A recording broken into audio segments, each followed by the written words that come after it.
Hey everybody, Trent Ferris with the York County Sheriff's Office here, and I'm joined with Lieutenant Josh Solomon. He's our lieutenant over the training unit, and today we're out on Daimler Blvd here in York County doing some driver's training, and it's called EVO. First, Lieutenant, what does EVO stand for, and what are we doing here today? Emergency vehicle operations, and this is our annual driver's training to meet the statutory requirements that law enforcement has to perform driver's training every year. So it's an opportunity for us to have the officers come out, and we make sure that they're still using all their proper driving techniques. You know, it's a perishable skill, so we want to keep them on top of their game when they're operating their emergency vehicles. And we do this every year, right? Every year. Now tell me, it's not just driver's training out here. We're doing some other things too.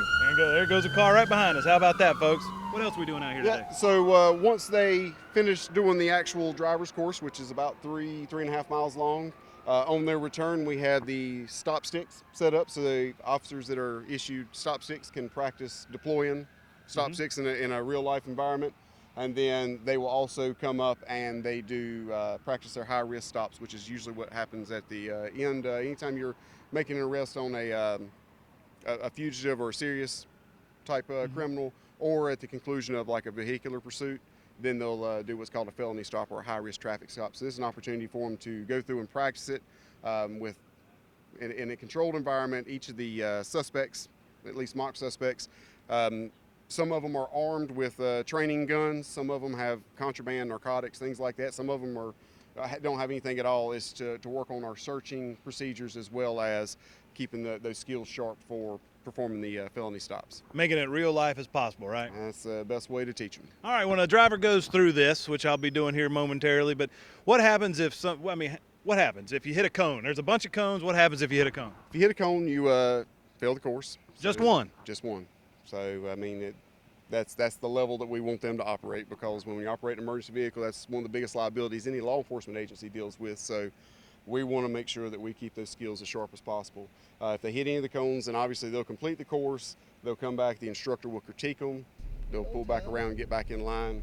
Second run, we had one the other day, took a couple attempts. It was a new vehicle for him, and just he was having some seeing because of his height, having a hard time seeing over the deck lid. But we adapted to the vehicle, taught him some different ideas or ways to, deal with the obstacle that he had, and problem solved.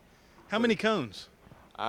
Several hundred, probably about 200, a little over 200. They have to miss all 200, and if they hit one, done. Doing it again, and they're running under time. We make them run lights and siren. Anything is for stress inoculation to give them that elevated response as if they're really running in a pursuit or in an emergency response. And so we also make them run against the time. They're running against the clock so that they aren't driving too slow. We want them to get comfortable operating the vehicle as fast as they can safely control the vehicle. So the time is very generous, but at the same time, we don't want people coming out here doing 3 miles an hour just so they're guaranteed to pass.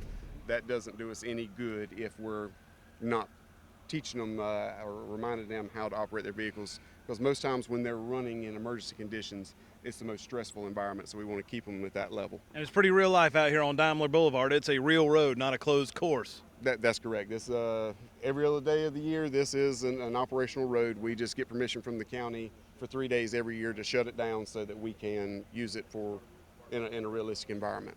Well, I appreciate it. Thank you, and thank you for watching. And remember, if you're using this road between today, Thursday, or tomorrow, Friday, it will be closed, but after that, it'll be wide open for you. But don't go speeding down here and trying to do your own EVO training.